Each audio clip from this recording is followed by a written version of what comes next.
Nous sommes avant tout une association loi 1901. Notre but, c'est juste de gérer le fonctionnement des enjeux et d'organiser des courses.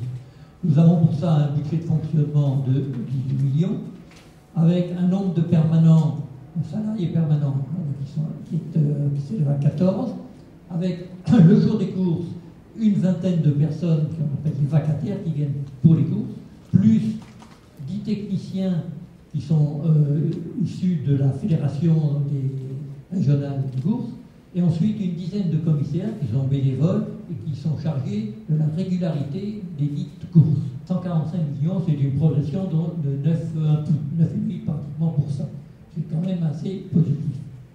Côté public, alors là, côté public, il y a aussi une augmentation de la fréquentation, puisqu'on est passé de 20 000, un peu plus de 20 000 personnes en 2010 à 21 200 en 2011, ce qui fait 6% d'augmentation. Et il y a actuellement 238 sociétés en France, sociétés de courses en France, ce qui fait quand même beaucoup. Ça représente, je crois, la moitié de l'ensemble des hippodromes de toute l'Europe. Nous sommes ici à Toulouse le leader de la région étant le Grand Sud-Ouest, puisque nous sommes, on en parlera peut-être un peu après, mais l'hippodrome qui fait dans le Sud-Ouest le plus de réunions de courses. Dans la Haute-Garonne, je parlais tout à l'heure de 120 000 emplois directs ou indirects sur le plan national. Sur la Haute-Garonne, on arrive à 800 emplois directs. Les emplois indirects étant de 2 à 3 fois supérieurs, c'est-à-dire pas loin de 2000 personnes, quoi. Nous essayons d'attirer le public par des fêtes pour les Toulousains, ou même, ne soyons pas mesquins, pour les gens du Sud-Ouest en général, disons-le. Nous avons avant tout 2 grandes réunions en nocturne qui attirent beaucoup de monde, qui sont des réunions portes ouvertes avec des thèmes intéressants, dont vous avez d'ailleurs les logos sur le côté.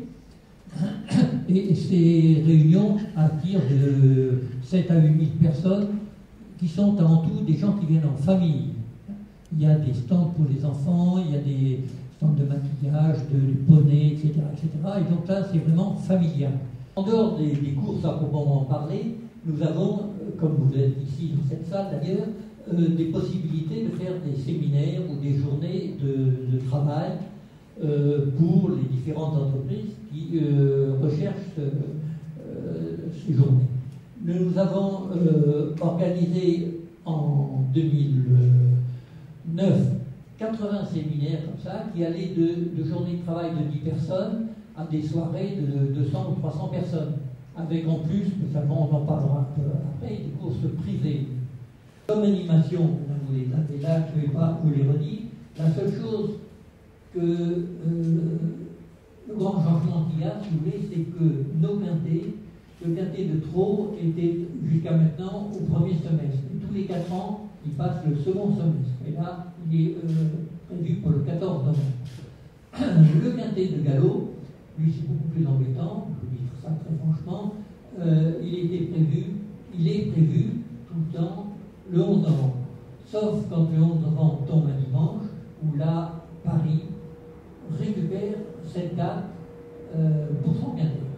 C'est encore le beauté du colbertisme, c'est Paris qui veut reprendre la main. Et donc, le 11 novembre, cette année, nous n'aurons pas de quintet.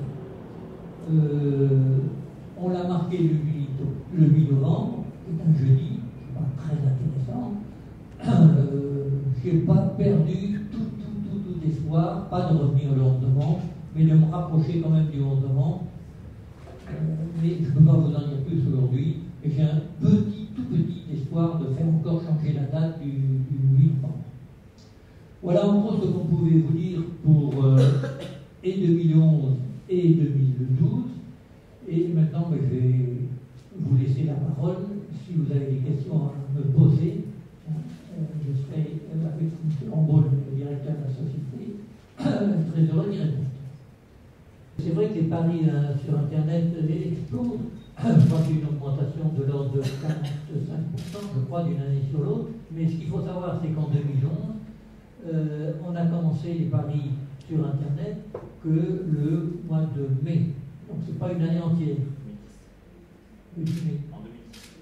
En 2010, oui, pardon, autant pour moi. Nous sommes un peu dans les premiers à faire ça, pris un système pour arrêter les courses. C'est un système simplement lumineux, avec en plus une sirène, pardon, qui permet, en cas d'accident, et cheval et jockey ou driver, d'arrêter une course quand la course doit repasser au même endroit. Effectivement, quand un cheval tombe et se fait mal, ne peut pas se relever, ou à plus forte raison un jockey, et qu'il est en travers de la piste, ben, il vaut mieux arrêter les courses dans ces cas-là. Et pour le moment, nous n'avions pas de bon système pour arrêter les courses. Là, avec des spots lumineux comme on a, c'est pratiquement apparent, en espérant, toujours pareil, en espérant ne pas avoir à s'en servir.